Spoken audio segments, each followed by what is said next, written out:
Okay, good afternoon, everybody. I will just wait for a few minutes till it is 2. Okay, it's 2 now. All right, so we will begin today's class. But before that, I have shared a few things with you, right? The textbooks and then references and things like that. I'm not saying that you will directly be able to solve all the problems, but you can try a few of them. So some of them we are yet to cover. So we wouldn't have reached that point yet. So once we are finished past that, then you will be able to solve. Okay, so the problem is every textbook in machine learning, every professor who teaches this machine learning teaches it very differently. So there is no consistent single way in which this course is conducted. Everybody does it differently, and it's not really the ideal thing, but we are living in this situation. So yeah, it's a little bit challenging because if you search for problems to solve, it's difficult to come by. So the primary plan for learning this course is first understand all the lectures that I have done, and then once you are thoroughly familiar with that, then you start looking at other places, looking for questions to solve. Okay, so otherwise it will get a little bit overwhelming. So because everybody does it differently, it seems like a different subject. Okay, so that is one thing that I wanted to tell. All right, so I think we can start.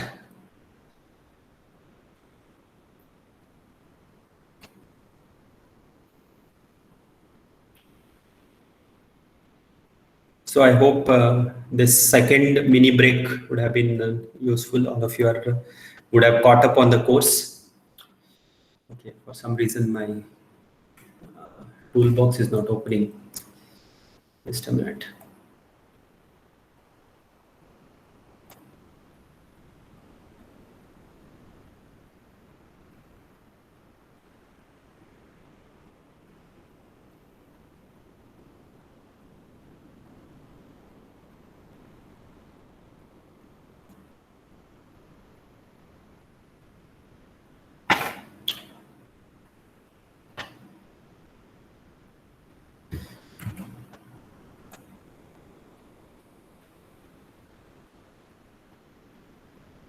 Okay, so we will use a different tool because my usual toolbox is not opening, the writing tool. I don't know what happened to it suddenly. All right, doesn't matter. Okay, so yeah, so we were seeing a few things from statistical learning theory, and we have begun what is called as empirical risk minimization. Empirical risk minimization framework.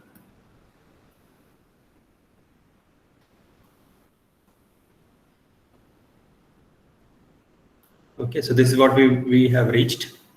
And then in the empirical risk minimization framework, we need to understand what are all the key differences between empirical risk minimization framework and the pack learning thing. So let me just go over a quick recap. Okay, so pack learning anyway I will not do because we have seen that enough. Let's now look at empirical risk minimization framework. So you have X, which is the feature space. Then you have Y, which is the output space. Now, for the pack learning as well as empirical risk minimization, we are only focusing on classification problems.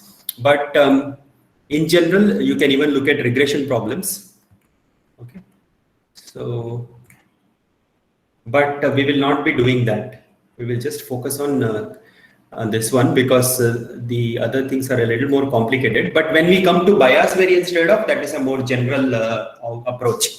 So you will see that when it comes to that. So these are some of the things about, yeah, I'm just now going through empirical risk minimization framework, and then these two are the feature space, output space. Then you also have samples, xi, yi.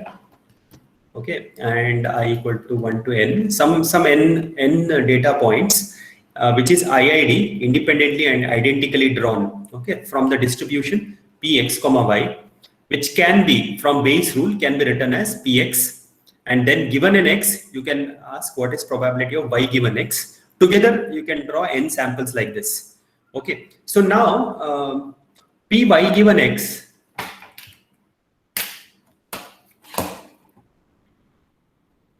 now Py given x, if it is degenerate, if Py given x is degenerate, okay, so what does a degenerate distribution mean? You have you seen this degenerate distributions? Anybody?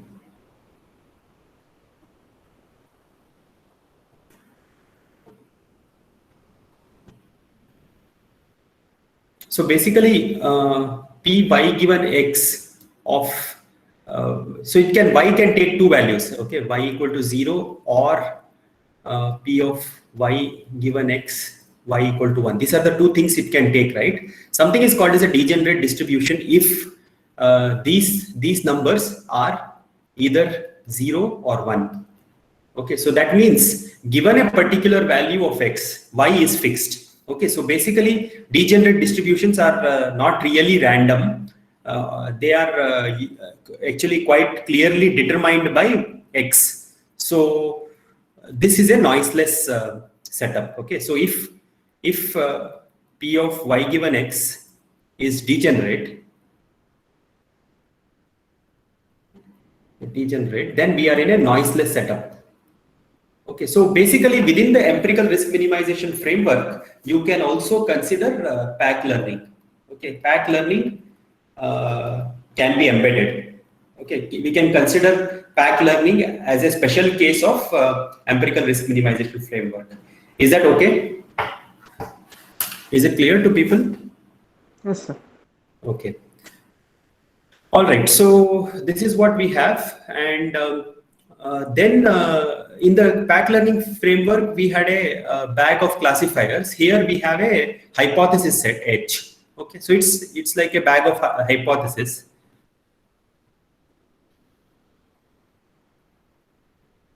Okay, and what we are saying is each hypothesis given an X will tell you an action. So let me write that. So given an X, it will tell you an action to take. Okay, so you have seen several such cases, such examples, right? So given an X, you can tell what's the probability that Y is 1. That is one way in which action can take, right? So your action space could be a number between 0 and 1, which represents a probability.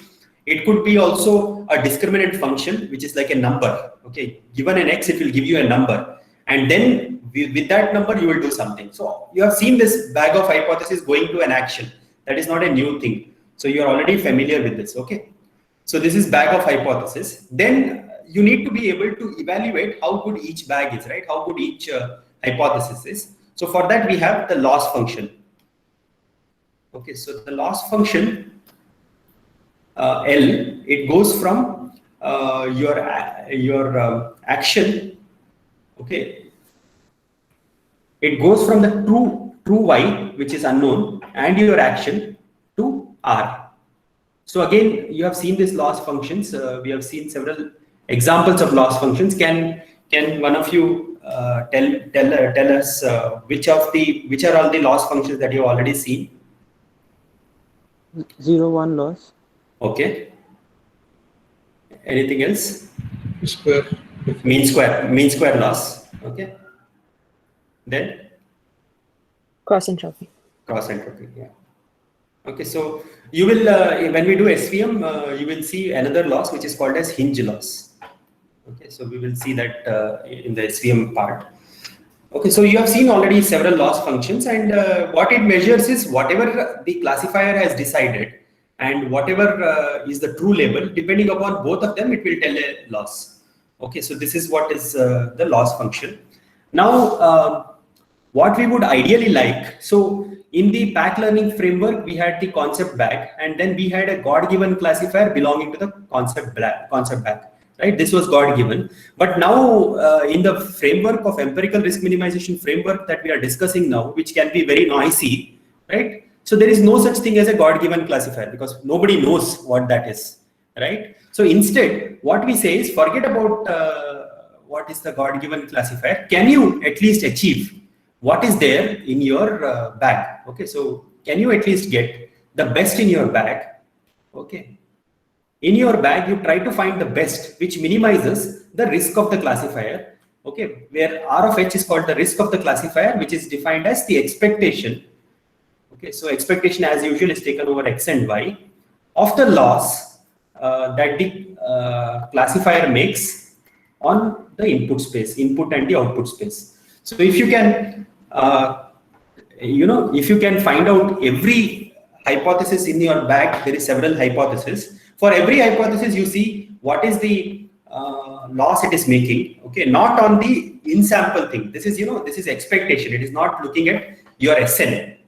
It is not a function of SN. This is an independent thing. So amongst whatever is there in your bag, can you evaluate on the input and the output space distribution, joint distribution, and trying to find out the best in your bag? Okay, this is not the best ever. Okay, this is not the, we are not saying that this is the best ever. Best ever, you know what it is, right? Best ever is expected value of Y given X. Remember, so this we had done quite some time back. For a for the case of classification problem, the best you can do is the posterior probability, P of Y given X. This is the best, Q of X, right? This we had seen. So this is the best guess of your output. But I'm not saying that H star is achieving that, but I'm saying H star is the best that you are having in your bag. Can you at least get that? That is the question. Okay. So unfortunately, whenever you're trying to compute the risk of a classifier, we cannot do that because we don't have knowledge of the joint distribution. Because if we didn't have knowledge of joint distribution, we could then directly do, just a minute. If we had the knowledge of the joint distribution, we could directly compute the posterior. So since we don't have that, we should do something else. And that is what is called as empirical risk. Okay, so let's take the next point.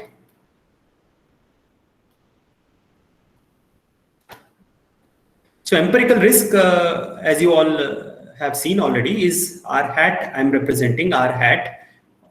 N represents the number of, N represents that we are having some samples that we have taken. Rn of a hypothesis H is defined as the empirical risk of that hypothesis is 1 over N summation, okay, I equal to 1 to N, L of Yi, H of Xi.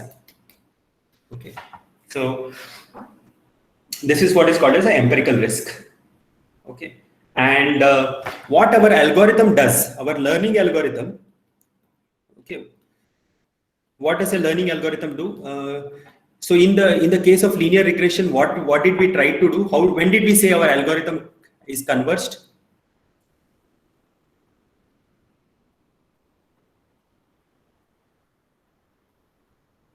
So when do you stop in linear regression? When did we stop? Linear regression may be a bad example, but yeah, because it's classification. But okay, let's talk about linear regression itself. When did we know we are done?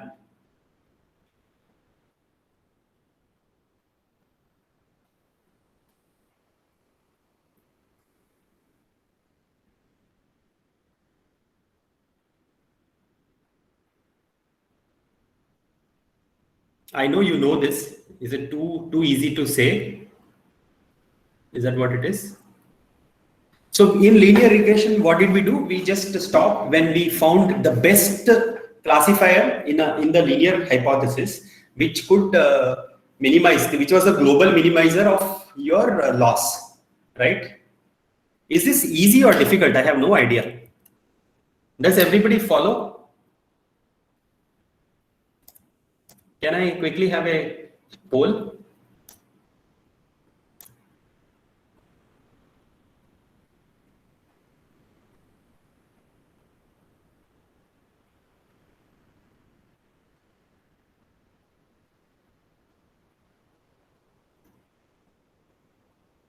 Okay, so that's good. So basically what we have seen already, learning algorithm does, we will call the whatever is learned by the learning algorithm as HN hat star. Okay, so this is all the things that we have. Then So let us see. So what do we want? What we want? So given, okay, so let me ask. So if this setup is given to you, what do we want? One says, let me say H star, two says HN star, HN hat star. So I hope everybody remembers what both of these things are. H star is this and HN star is this. So what do we want? Can I quickly do a poll? Can you say which number, 1 or 2?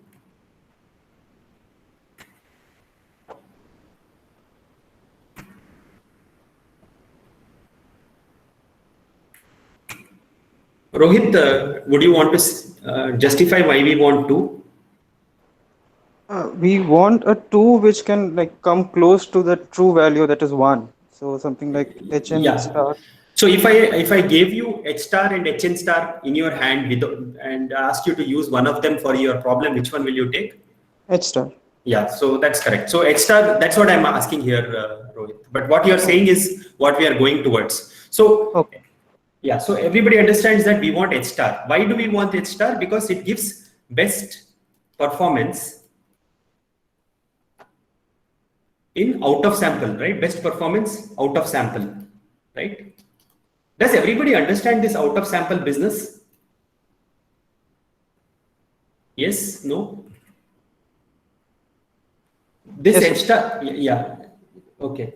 So Siddharth says no. So let me just ask Siddharth. Siddharth, what is the issue here? Out of sample. Sir, I don't understand what is meant by out of sample. Okay, so what is HN hat star doing, Siddharth? What is it trying to do?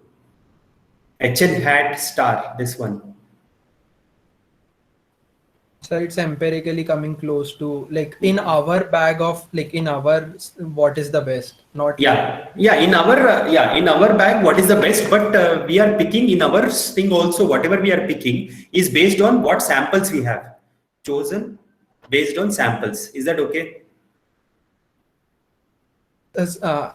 So this would be the data we have. Yeah, so this is in sample. Yeah, this is in sample because based on the samples that we have, samples means the data that we have, SN, we are choosing a classifier which does best in our bag as far as the data error is concerned. This is the data error. So there are many names for this. Okay, so this is also called as empirical risk.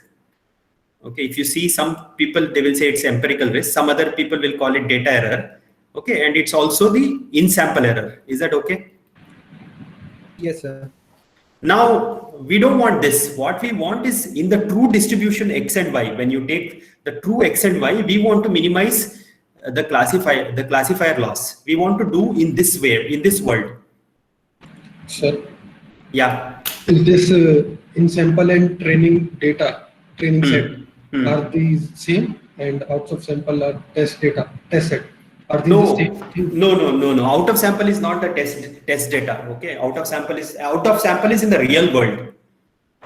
If you take it and if you run it in the real world and you run it for long time, that is out of sample.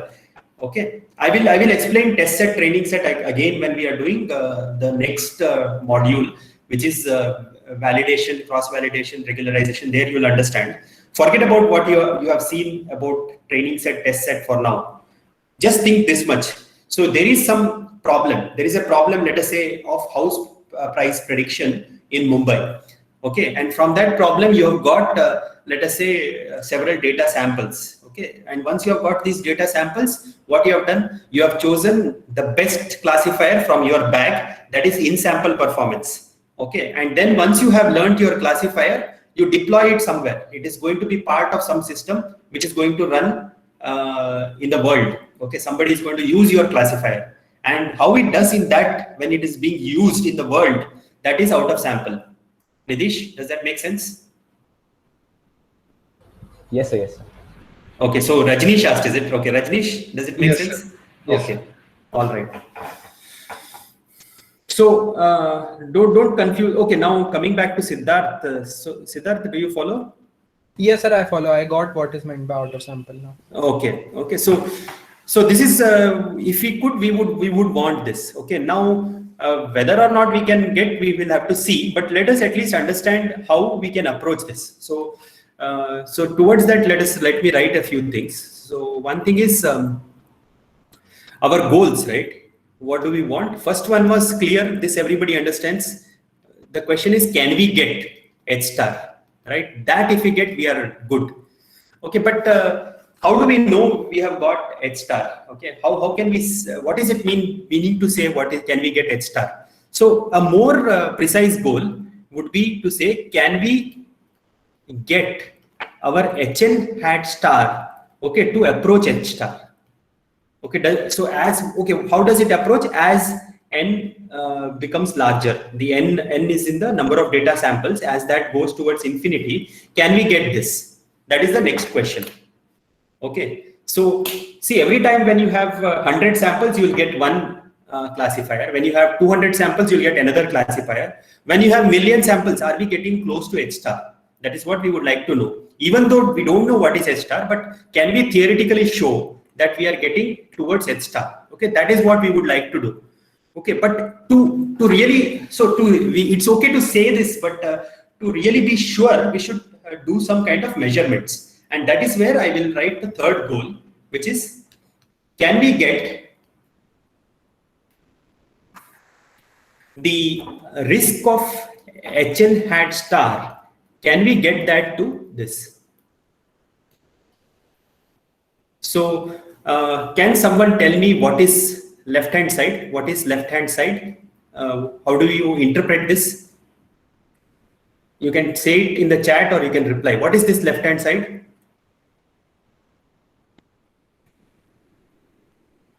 Sir, in sample n. Sorry? In sample error. In sample error for a particular loss. Okay, so everybody has fallen in the trap, right? Because I wanted you to make a mistake, that's why I asked. See, R of HN hat star, okay, this one is out of sample performance of HN hat star, where you chose your HN hat star in such a way that minimized Rn hat of H. So do you see the difference? R min H. See, this is you can say true risk or hello, am I there? Yes, sir. Yeah, it is. Yes, true risk or what is it called as the in out of sample, right? Because R is out of sample. I have made it very clear in the definition. See, R of H is out of sample. Okay, Rn hat is empirical risk. Okay, so basically I am saying what is the true risk or out of sample risk of HN hat star. Okay, that is what I am saying. There is R I have written, right? Is that clear to people? What is the thing happening? Where my HN hat star, of course, is empirical risk minimization classifier. Is that okay? Sir, please repeat it once. Okay. See, so till we have to want to get H. We want to get H star. H star is basically what does best out of sample. That I hope you have understood. And the only way to get H star is your data samples. Okay, whenever I cannot do anything in machine learning without data samples. Okay, so let us say I have got several samples, and using several samples, the only thing I can do is empirical risk minimization. I can only do which one minimizes the cost, right? That much we have seen throughout the course. That's the only thing we can do in machine learning, which is to find, given the training samples, what is the best classifier that we can construct. That is HN hat star. Okay. So these notations are a little bit tricky, but try to understand the inner thing. H star is the best in your bag. HN star is the best you can identify with your training samples. Is that clear? H star is best in your bag. HN star is the best you can identify with your training samples. Is the difference clear between H star and HN star? Yes, sir. Yes. Okay. Now, what I'm saying is, if I'm saying HN star is approaching H star, okay, what does it mean to say that? HN star hat, that thing, whatever you are getting from your training data, is it going to approach H star if I'm saying, okay, if given that, what is the meaning? The only thing is that I may not be able to get H star, but I should be able to get the same performance. right? I should get the same performance in hn hat star as n tends to infinity. And performance is not the empirical risk. Performance is how it does out of sample, how it does when you put it outside in the world. So that's why we want this. Is that okay? Now, yes? Yes, sir. So, but if we have the ability to check out of sample for our our H, then why aren't we using that itself to determine Yes. our min and hypothesis? Yes. So see, right now, what we want to do is, I want to take you through the journey of saying what we want. See, I want to take it in a way so that it is natural. Okay, so I'm saying, in order to get hn hat star to approach H star, this is what we want. But as you rightly point out, we don't have R, correct, Devyani? Yes, sir. So what we will do instead is we will use goal number 4. Okay, can we get Rn hat of hn star? This we can measure, no, Devyani? Yes, sir. Can we get this to close enough to R of H star? If we can get this, then we are done. Yes? Yes, I got it. Yeah.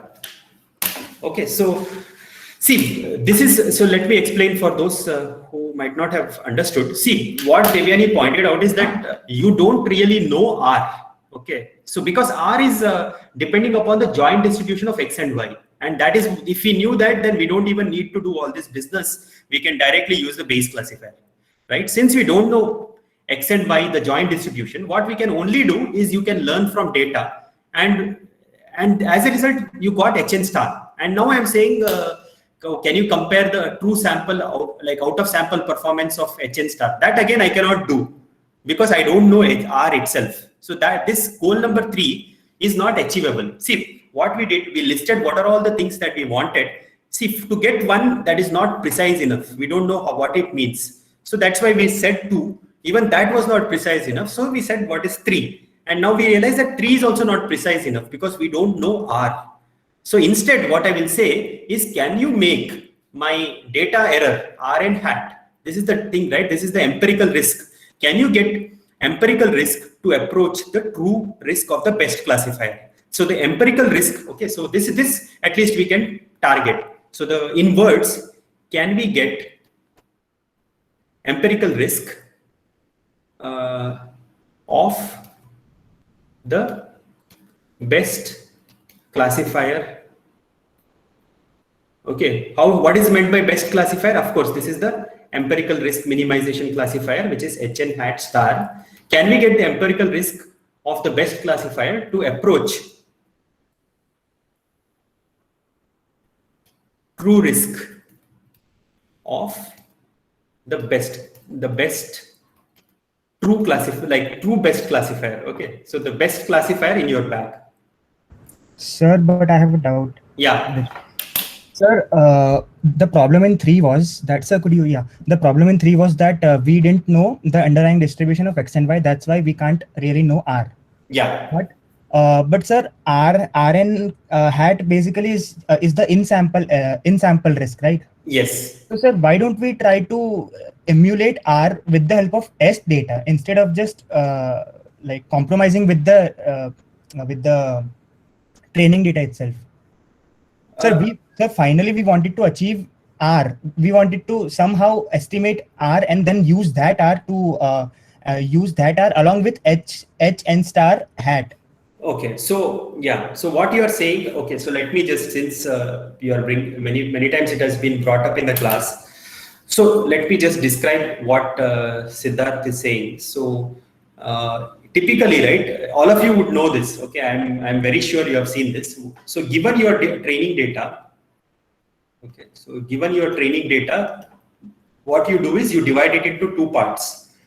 The training, let me call it as your sample data. Okay, given your sample labeled data, you divide it into 2 parts, which is called as training and then test. Okay, so this is about 80% and this is about 20%. Okay, and what you do is you train on this. This will be like your Rn hat of hn hat star. This is what you will get. And when you do on the test, Siddharth is saying, since the test set is not contaminated by the training part, you can say this is approximately equal to R of Hn hat star. That is what Siddharth is saying. Is that what you are saying, Siddharth? Yes, sir. Yes, sir. Okay, so this is fine. This is an approach that is there, but this is really with this much. See, I'm saying with this, this is not really equal to the actual Px, y. This is not equal to that, right? It is trying to do that, but there is a lot of errors involved. Okay. See, what is the question that we are trying to address? Let's first get that clear. See, basically the question is, how do you choose your hypothesis bag? So if I choose a hypothesis bag, there are two hypothesis bag I'm going to give you. So given these two hypothesis bag, okay, I can do whatever you are saying, Siddharth, but what if these things don't work? Then how do you know where the problem is? The problem may be in the bag itself, right? So we are not, this is some practical thing that we do, but this can be done only if the bag is good. So I'm just trying to describe when we can say bag is good. Okay, so towards that, right, what we are saying is, we are not really looking at, this is one approach. I'm definitely not saying that this is wrong, but this approach is something that you will do in practice. But even before reaching this point, we want to theoretically see, can we is my hypothesis bag good enough to guarantee point number 4? Can I get this? Which is, what is the meaning of this? Let's try to look at it. See, as I'm training my classifier, I will get a training error. This is my training error. This is my in-sample error or the data error, whatever you want to call it. Okay, and if I'm giving you more and more samples, can I say that this training error is going to finally approach the true risk of your best classifier in your bag? Can we say that? Even before how we are, so again here, right, this R of H star we cannot compute because R we don't know. But theoretically, can we say this is going to approach as n tends to infinity is what we are answering. So once we answer that, okay, suppose if I say, yes, this bag is good enough to guarantee 4, then what you said can be used. Okay, then we can say this is the performance of R of H star, you can say. But I'm not even saying this discussion of how you do this in practice is at a later point, only after you are able to guarantee 4. Do you see the difference, Siddharth? Yes, sir. So, sir, from a transition from 3 to 4, basically we are assuming that this Sn somehow closely is quite similar to P of x, y. Yeah, it is Sn. Sn is drawn IID from P of x, y. There is no doubt about it. It might not really reflect the actual Px, y, right? No, it is actually reflect. So let me write it properly. It is, yeah. See, it is actually IID drawn from it. It is actually reflecting it. No, but probabilistic, yes. But as n tends to infinity, you know that you will get more and more infinity, more and more information, and it will be a true thing. But the point is, I can have a classifier bag which is so bad that even though I am getting Sn, which is true representation of Px, xy, I am not going to learn the classifier. That's what I'm saying. Do you see? So even though Sn is a good picture of Pxy, I know this is random, so you will not get the complete picture. But even if as n tends to infinity, you get complete picture. But even then, my classifier bag can be so large that I may not be able to pick H star. Okay, so that is where we are trying. Siddharth? Yes, sir, I understood. Okay, so that's what I'm trying to say. Okay, all right. Are there any questions so far? Is this discussion clear? Yes, is it clear? Can I quickly have a poll?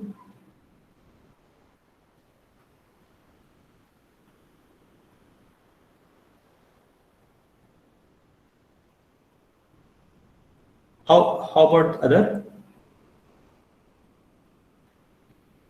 Rohit? Yes, sir. I wrote in the chat. Okay.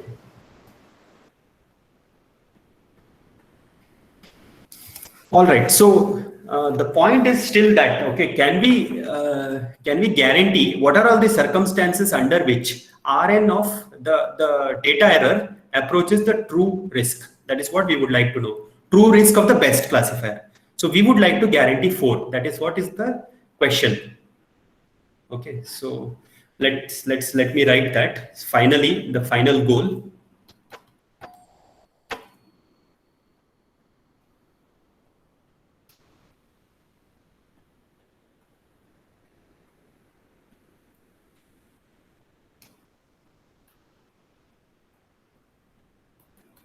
Okay, so this is again whenever we write something like this, we understand that this. So the final goal we want to this, and in what sense this is convergence in probability. So this is convergence in probability. So we have seen already convergence in probability when we saw the estimators, right? We saw in the estimators we said that Mn converges in probability to mu, if you remember that. And so let me remind you what is the definition of this. So what we want is that probability that the difference between Hn hat star minus R of H star, this difference being bigger than epsilon should be less than delta. Okay, so basically this for all epsilon. Okay, this thing is hanging up. Okay, for all epsilon and delta, this thing is hanging. Okay, just 1 minute. I will just save this and then open in a new file.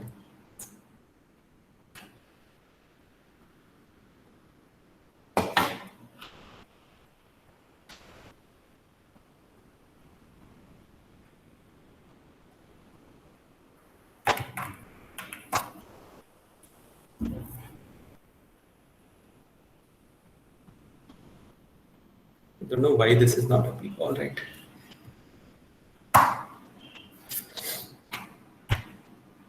Okay, so let me write the final goal here.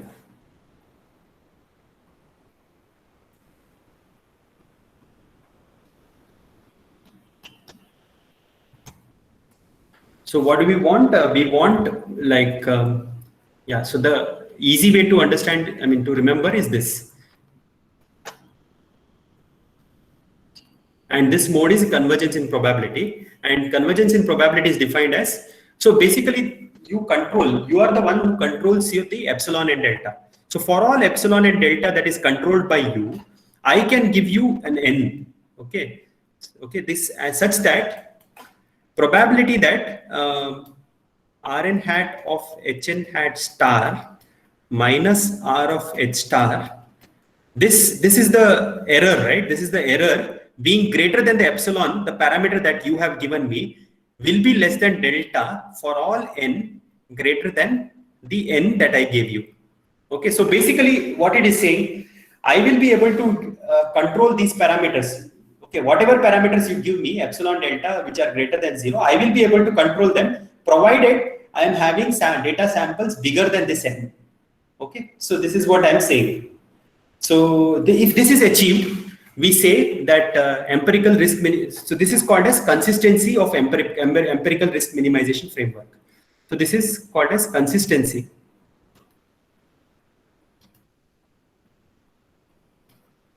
Consistency of empirical risk.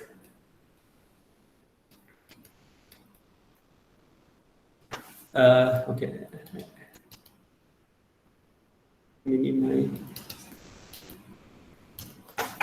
Is this okay? So let me repeat. So what we want is the true data error, the in-sample performance should approach the actual true risk of your best classifier. And how do I say that it is approaching this? In what sense? In this sense. This sense is like convergence in probability. So what it is saying is, for all epsilon and delta greater than 0, this is the parameters that you control. I will be able to provide you an n such that the error between the data error minus the true risk is more than some epsilon, this probability is less than delta. This epsilon and delta is given by you and n is provided by me. So that way we can say this is consistency.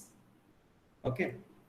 So now in order to really see under what conditions this consistency is achieved, we have to remind ourselves of what is given by weak law of large numbers. So this is this next.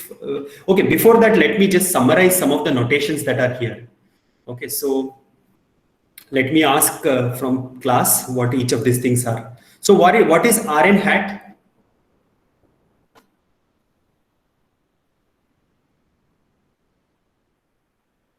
Yes. So it's the in-sample risk. Yes, in-sample risk, empirical risk. Okay. So empirical always means by what is got from experimentation. Okay, empirical risk / in-sample. So what is R? True risk. Yeah, true risk. Or out of sample risk. Yeah, or out of sample. That's correct. Okay, then what is H star? So the classifier which minimizes the true risk. Yeah, so best classifier which minimizes true risk. Okay, then what is Hn hat star?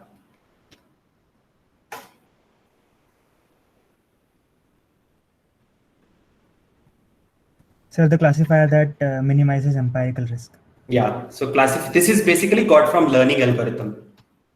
Learning algorithm, okay, which the input to the learning algorithm is Sn, which is your I equal to, like your I equal to 1 to n, the training samples. I will use small n just to be consistent with this. This is my input, and it outputs Hn hat star, which is basically R min Rn hat of H, right? So all these parameters, you also please write it down somewhere if you cannot remember, okay, because we will need it. Sir, in the H star, should we also write that it should be in our bag? The best classifier is from our bag. Yeah. So best classifier in our bag. That is correct. That is important. Otherwise, we cannot do anything. Okay, so best in our bag. In our bag means H star belongs to H, but this is not best amongst all possible bags. That we are not saying. Okay, I hope that difference is clear. Yes, sir.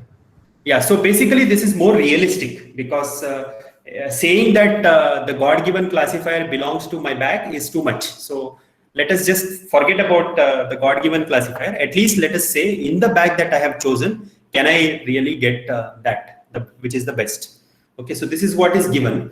So now, now that I'm going to scroll away from this, but I hope this is imprinted in your memory. Okay, so I will scroll away from this, but let us now talk about some statistics that you would have learned earlier, and in particular, what is called as weak law of large numbers.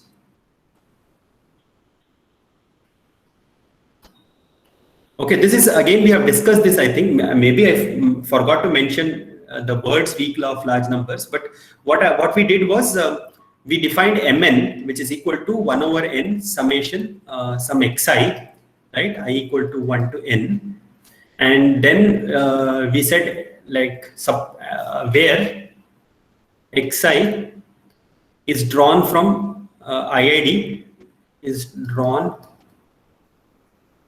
IID, okay, from a distribution Px such that mu is the mean. Okay, suppose if this is the thing that is given, okay, all these things are fine. So what we said, weak law of large number says that Mn approaches mu in probability. Okay, so in probability. So again, this is the same thing. Remember the same what we meant by convergence in probability. So what we said, for all epsilon delta greater than 0 that is chosen by you, there exists an n such that probability that you may be thinking I'm repeating the same things, but these are all small differences are coming in. Okay, but let us see. I will ask you questions and we will check. Okay, for all n greater than or equal to capital N. So this is weak law of large numbers. Okay, so which is saying Mn is going to mu in probability. Okay, so now, so now let me just try to tell you what does weak law of large number give in the context of empirical risk minimization. Okay, so let us try to do that. So let me pick xi as, so let me pick x to be equal to expected value of L of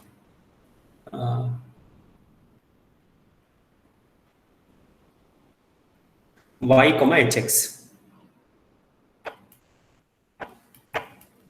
Okay, so basically if you look at this way, this interpretation, if I treat x to be this, sorry, expected value of x to be this, okay, then my empirical risk Rn hat, okay, of some h, okay, I'm making a mess here, let me just restate it.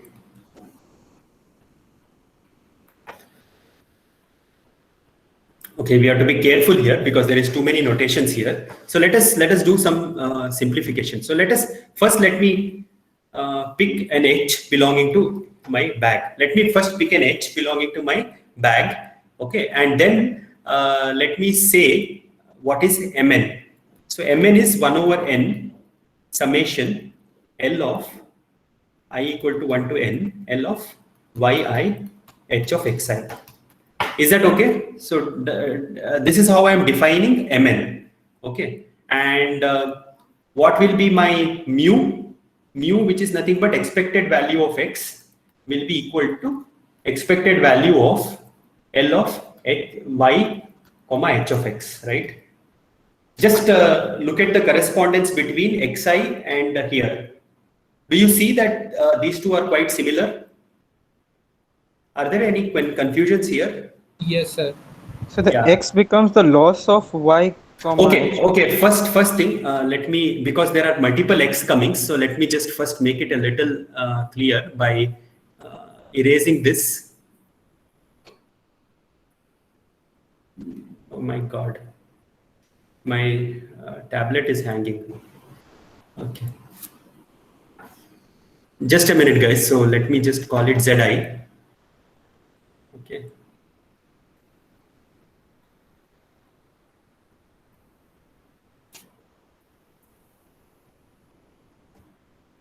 This is slightly intricate, so you might get a little confused. So let's go slowly.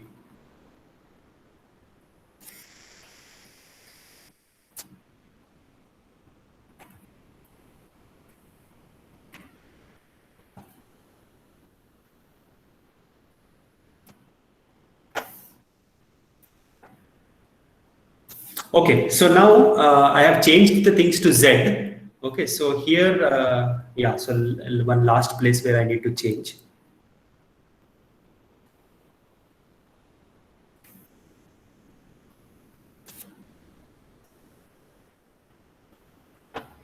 Okay, so so now let us look at the two things. So what is weak law of large number saying? First of all, let us try to understand that. See, what we are saying in weak law is, if you have several samples, okay, so ZIs are various samples that are coming from some underlying distribution, not PX, but not PX, but PZ, right? So we are having several samples that are coming from some underlying distribution PZ, okay, and we are taking the average. Now, this you have done when you do multiple coin tosses, and when you look at the estimate, you see that it is actually going towards the true mean P that you have already seen. So that's what this weak law of large number is saying. As you increase the number of n, you can get any epsilon and delta you want. You will be able to control it however you want. Is the weak law of large number clear to everybody? Yes, sir. Okay, so now what I'm doing is, I'm trying to put our empirical risk minimization framework in the language of weak law and try to see what is guaranteed by weak law, right? So Siddharth pointed out quite earlier that he said that Sn is coming from Px, y. So why don't we use training samples and such questions he asked. Okay, so that if you want to properly answer, you have to go back to weak law and say what is guaranteed by weak law. Okay, so now what I'm doing is, suppose if I pick a H, some H I have picked, some classifier from my bag. I don't care which classifier it is. I can define quantity Mn of H, okay, which is basically Rn of H, right? It's the same thing I've called as a Mn. So that is given by this, okay. Why I wrote it as Mn instead of Rn hat or whatever I was writing before is because I wanted to correlate what is happening in this with the weak law. So yeah, now if there are any questions, you ask me. So my Zi, this is equivalent to Zi. This I am calling it as Zi. Okay, and this thing is my Z. So now you see if there is any confusion.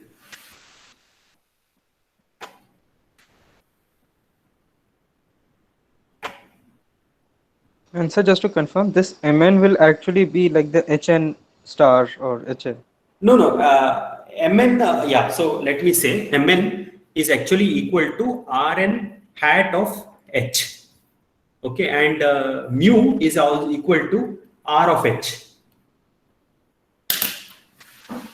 You just see here, right? Because here we are doing empirical risk, here we are doing true risk because we are looking at the probability. Yes, sir. And RNH, and this H is some classifier in our bag. Is some classifier in our bag. Yes, sir. Good. Okay, so let me just ask others as well if there are any questions. So can I just quickly check what is the status? Does everybody understand this? I just got it a little confused in the notation, but I hope you have looked past it. So can I quickly check if everybody follows so far? That's good. All right. So coming back, what we wanted is Rn hat of Hn hat star should go to R of H star. Okay. So what we have is this: for all H belonging to H, what statistics guarantees us is that Rn hat of H goes to R of H, right? Because that is what we said in the weak law.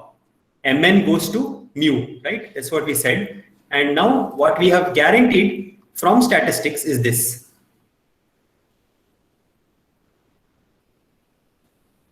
Let me copy this and let me put it right next to here. Okay, so this is, let me put a small box here. This is from statistics, right? From statistics, in particular weak law of large numbers, what is guaranteed is that for all H in my hypothesis, what I can guarantee is Rn hat of H goes to R of H. Okay, but what I wanted was Rn hat of Hn hat star, basically the empirical risk of your, okay, so actually this is the final goal. Yeah, so this is what we wanted, but what we got was this. So okay, so yeah, so this is what is this. This is basically how my classifier does in sample. What is the performance of my classifier in sample after the training algorithm concludes? What we want is that should be close to the true R of H star. But what we have is Rn hat of H is going to R of H. This is guaranteed from statistics.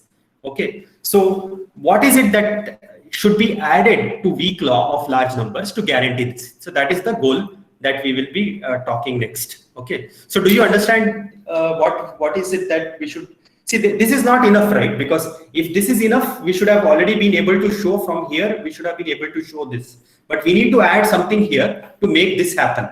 Okay, that is what we will discuss next. So let me just explain more on this next. Okay, so yeah. So haven't we already shown that because Hn hat star and H star already lie in H, no? The class of... yeah, but yeah, good question. So Hn star lies in H star lies in H. But here what we are saying is you pick first an H. For that H I can guarantee this. But this Hn star hat and this H star are different.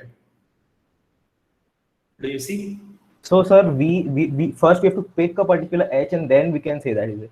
Yeah, because if I come here, if I pick something else, if I pick H1 here I will get something, and that will not be equal to H2, right? The performance of H1 and H2 are not necessarily related. Do you see?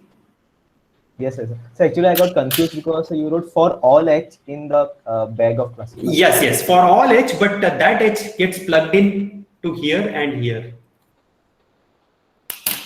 It's a good question. You need to ask these questions. Okay, so that's the point. So we need to add something to this. This is guaranteed for any hypothesis bag I choose. This is guaranteed. Okay, this is coming for free because it is statistics. See, that's what Siddharth said, right? So your samples, as you collect more and more, you will obviously get closer and closer. So that's true. This is given for guarantee, but what we want is this. So what is it that we need to add to this to get this? Okay, so that is what we will be covering next. So let me just write that and then we will connect. Okay, we have about 5 minutes. So some of you have class after this? Yes, sir. The MTech students and I think most of the PG students have an HS600 class. Okay. All right, then we will continue this from tomorrow. I will again go through this once again, and then I will tell what is it that needs to be added to get this. And that will lead us to what is called as VC dimension. So we will do that tomorrow. Okay, so far from today's class, are there any questions? Sir, I have one. Yeah, go ahead. So, sir, you said that we don't have underlying distribution, so we cannot determine what is R. Yes. But sir, while writing that particular probability, this particular expression. Here. Yes, sir, that probability of Mn minus mu. Sir, how are you subtracting that? That thing is not clear to me. If you don't know, so... Mn minus, okay. So you don't know mu, you're asking you don't know mu. How are we writing Mn minus mu? Right? Yes, sir, and we are comparing it with epsilon. Yes. Good. So in maths, right, so there are two things that we do. So one is called as constructive proof. Another one is like an existential proof. Okay. So even though we don't know mu, it is there. Somewhere it is there. We don't know it. We don't know what it is, but it is there. That is enough for us to claim this statement. Okay. So this is the proof of this. When you see the weak law of large numbers, the proof of weak law of large numbers is based on what is called as Chebyshev inequality. Okay. Maybe we will do the proof of weak law. So I will do that. So for those of you who have class, you may leave. For the question asked, I will just do the proof of weak law of large numbers. It is just 2 or 3 lines. Okay. So let's do that. So first, to prove Chebyshev, so we use something called as Chebyshev's inequality. Okay. And to prove Chebyshev's inequality, we have to first prove what is called as Markov inequality. Okay, so Markov inequality is defined on a positive random variable. So what that says is for x greater than 0, if there is a random variable x, so that all the values it takes is greater than 0, then we can bound probability that x is greater than some a is less than expected value of x by a. Okay, so this is called as Markov inequality. So a, b. So this is what is called as Markov inequality. So let's prove this Markov inequality at least, even though we don't do Chebyshev, at least let's prove the Markov inequality. So who asked me this question? Sir, me, Shivam. Okay. So Shivam, what is expected value of x in this case? What is the definition of expected value of x, assuming x is discrete? Summation xi pxi. Xi pxi, right? Pxi of xi, right? This is what it is. And xi, all these xi's are greater than 0. Whatever it is, it's greater than 0. Correct? Yes. Okay, so let me expand this a little bit. See, for those of you, this is slightly a digression from what we are covering in the class. So it's not necessary that you have to listen, but since he has asked, I'm just showing. Are there any other questions related to what is immediately taught in the class today?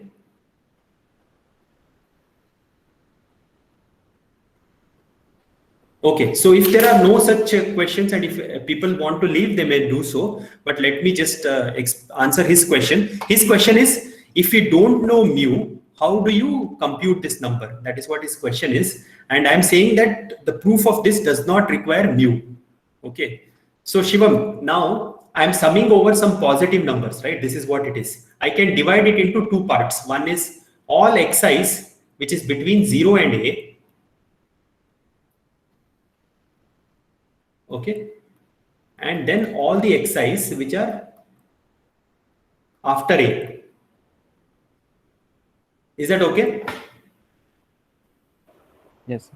So now what I will do next is I will completely throw these things. I will just throw this, all of this, I will just throw it away. What will happen to my number? Will it become bigger or smaller?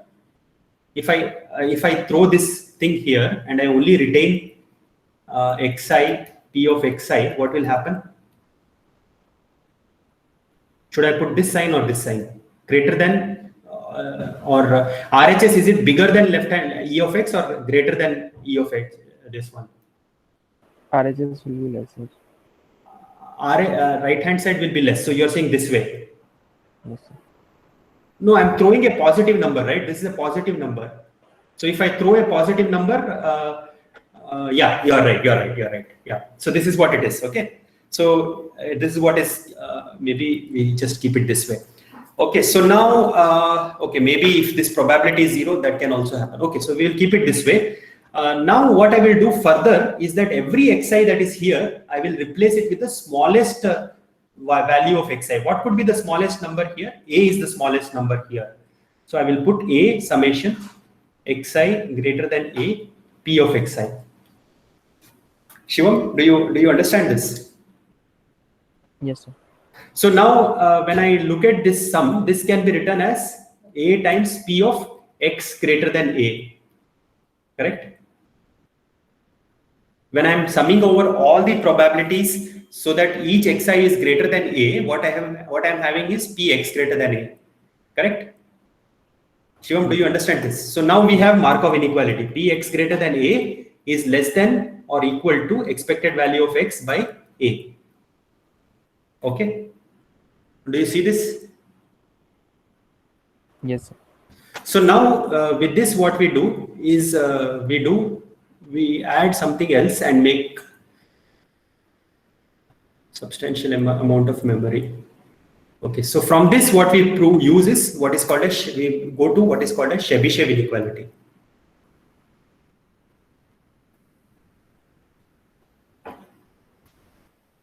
Okay, so let's do that. So basically what we want to do is we want to bind.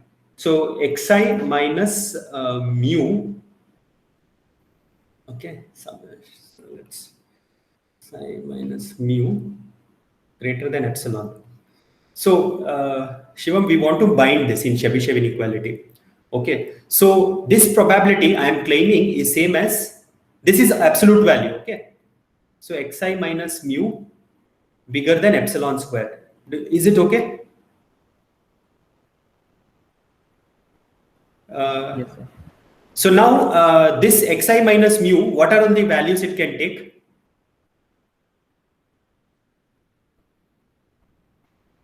Shivam, what are the values it can take? I don't. So this mu is, again, by the way, I don't know what is mu, but mu is expected value of x. Okay, expected value of xi, let us say.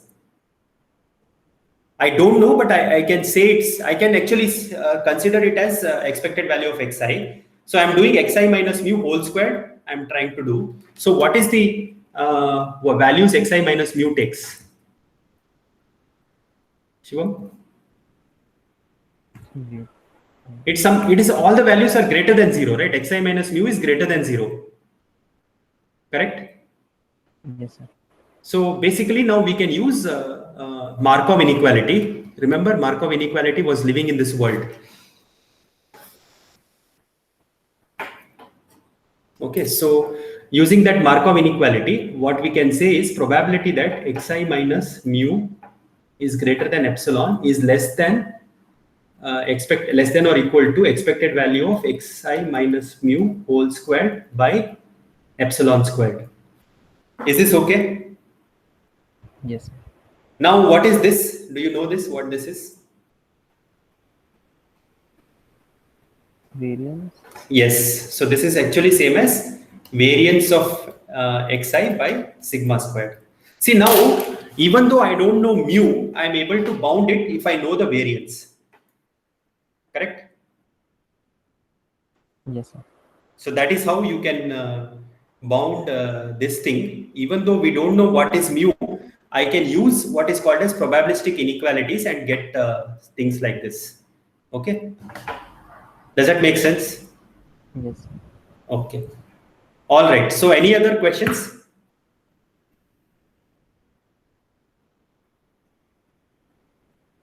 Okay, so let's just stop here. I will stay back if anyone else of you have any other questions. All right, thank you. Bye-bye. Thank you, sir.